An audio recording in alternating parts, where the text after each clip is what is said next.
شیخ Saadi کیا کہتے ہوئے باہر چلے گئی؟ جواب: مصنف محمد حسین آزاد نے اپنے مضمون شہرت عام اور بقائے دوام کا دربار میں دنیا کی مشہور شخصیات کا ذکر کرتے ہوئے شیخ سعدی کا بھی ذکر کیا ہے۔ شیخ سعدی کا تعارف: ایران کے شہر شیراز میں پیدا ہونے والے شیخ سعدی فارسی کے عظیم صوفی شاعر تھے۔ گلستان اور بوستان ان کی مشہور کتابیں ہیں۔ شیخ سعدی کا فرمان: مصنف کے مطابق جب شیخ سعدی اپنے لڑکوں کے ساتھ اس دربار میں داخل ہوئے تو مختلف فرقوں کے لوگ استقبال کو کھڑے ہو گئے، مگر شیخ سعدی اتنا کہہ کر واپس اپنے لڑکوں کے لشکر میں چلے گئے کہ دنیا دیکھنے کے لیے ہے، برتنے کے لیے نہیں ہے۔ دنیا دیکھنے کے لیے ہے، برتنے کے لیے نہیں ہے، یعنی دنیا صرف اللہ کی قدرت کے نظارے کرنے کے لیے ہے۔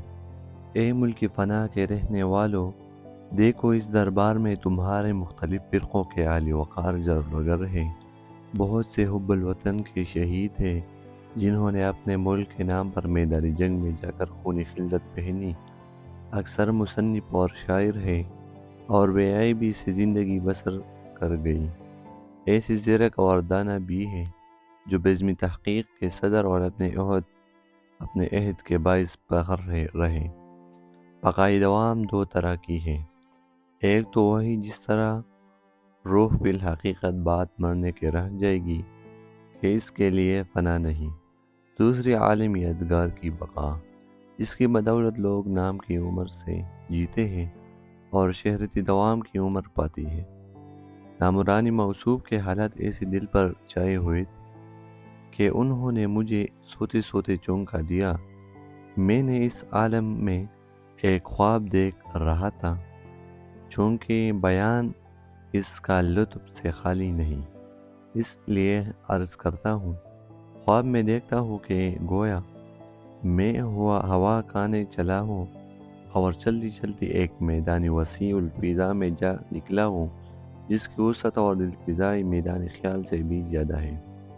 دیکھتا ہوں کہ میدان مذکورہ میں اس قدر کثرت سے لوگ جمع ہیں کہ نہ انہیں محاسبی فکر کر سکتا ہے، نہ قلم تحریر فرض تیار کر سکتا ہے، اور جو لوگ اس میں جمع ہیں وہ غرض مند لوگ ہیں کہ اپنے اپنے کامیابی کی تدبیروں میں لگے ہوئے ہیں۔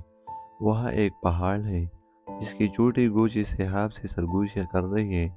پہلو اس کے جس طرف سے دیکھو ایسی سرپوڑ اور سینہ توڑ ہے کہ کسی مخلوق کے پاؤں نہیں جمنے دیتے۔ ہاں حضرت انسان کے ناخنِ تدبیر کچھ کام کر جائے تو کر جائے۔